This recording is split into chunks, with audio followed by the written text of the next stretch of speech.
Thank you, Mr. Speaker. For me, this has been a very long journey towards leaving the European Union. The European question has always been about who governs this country and how. The national interest is served by our democratic system of parliamentary government, which has evolved over centuries of our history. We make our own laws in this Parliament in line with the consent of the voters in general elections based upon the party manifestos. The government is chosen by virtue of those who win the most seats.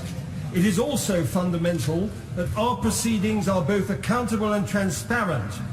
We have Hansard and all votes are recorded. Any voter can see the transcript and how their laws are made and voted upon in this Parliament.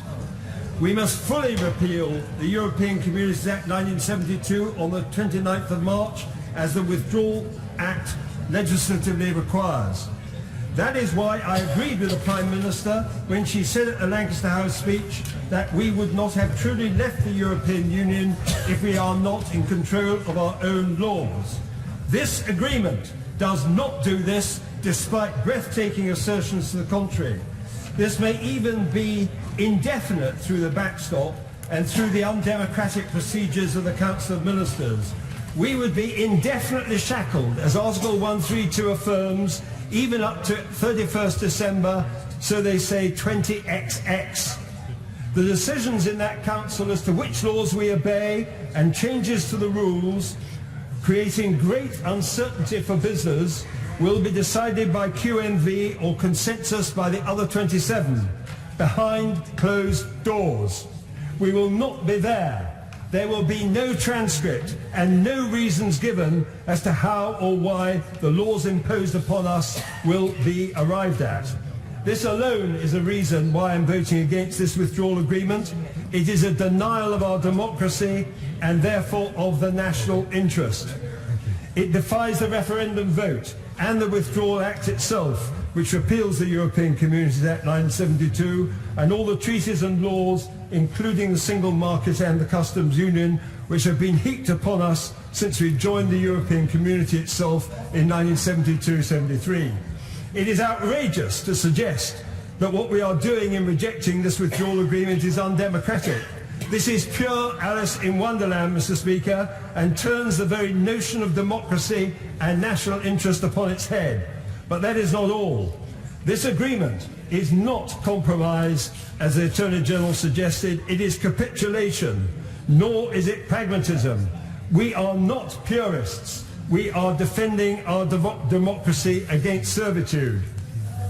Apart from control over our laws, there is the question of money, paying not merely £39 billion, but far more for nothing. We will lose the rebate. Then there is the role of the European Court of Justice.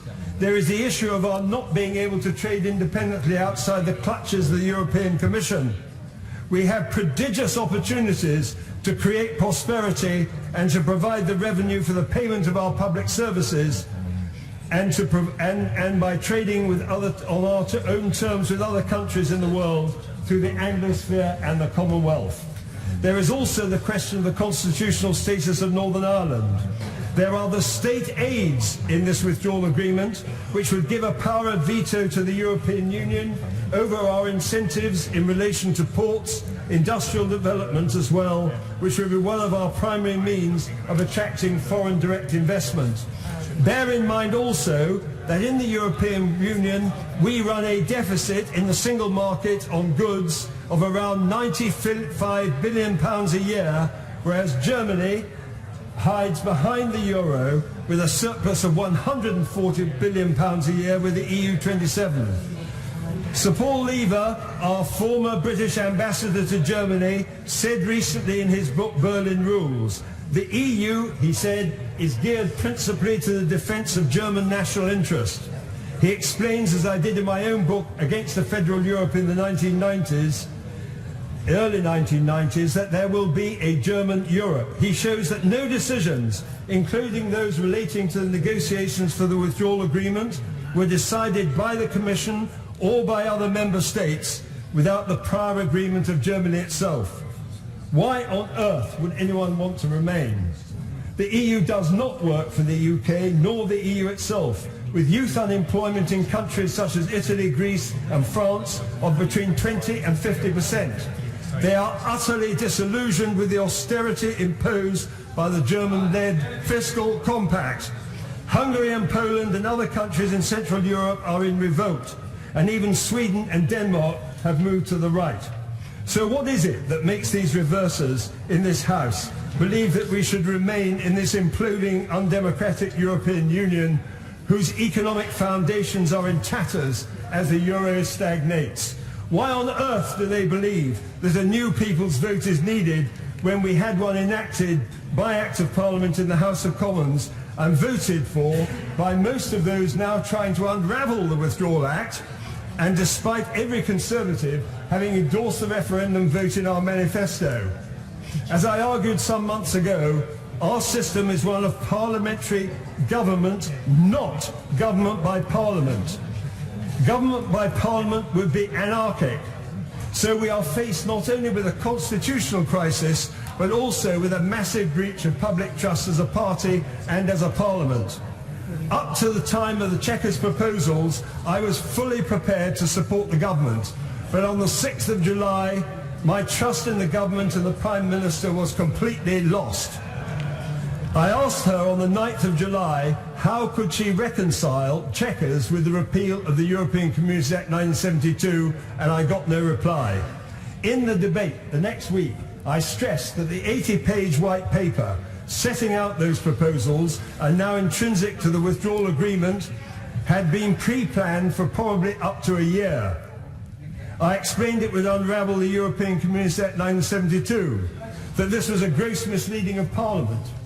Indeed, the Chequers meeting itself bounced the Cabinet in breach of collective responsibility and in breach of the Ministerial Code. All of this amounts to a monstrous breach of constitutional and public trust. This brings me to what happens next, which, as I believe, this withdrawal agreement will be consigned to the grave of history. Far from members of Parliament, as the Prime Minister has asserted, voting for this agreement, it is our duty to vote against it. We will not have effectively left the European Union if we do not.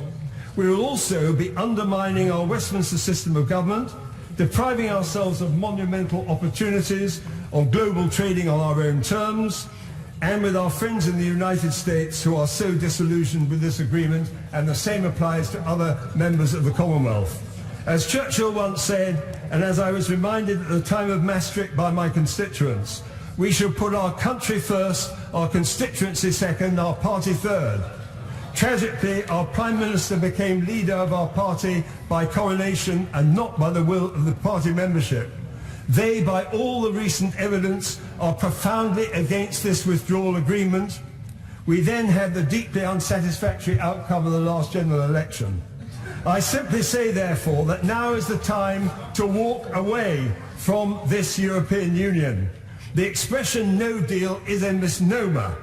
It is not a default position. It is what the Act of Parliament endorsing the Lisbon Treaty actually specifies. There must be no extension of time, as the European Union so-called number 2 bill, which has been introduced by the member for Grantham, indicates. And I'm glad that the Prime Minister reaffirmed to me yesterday that this is the case. It will achieve nothing. I would strongly urge the government, therefore, after this vote is cast tonight, to conclude that enough is enough and that we have reached the journey's end. Now is the time to walk away from the intransigence of the European Union and our failed policy of seeking to supplicate their guidelines, their terms and their paymasters. We witnessed similar events in May 1940 when the then Prime Minister actually won the vote on the Norway debate, but on reflection concluded that he had to resign because he had lost the confidence of Parliament as a whole. I believe, therefore, there are lessons in this for the Prime Minister to consider her position and to do so with dignity and without rancour.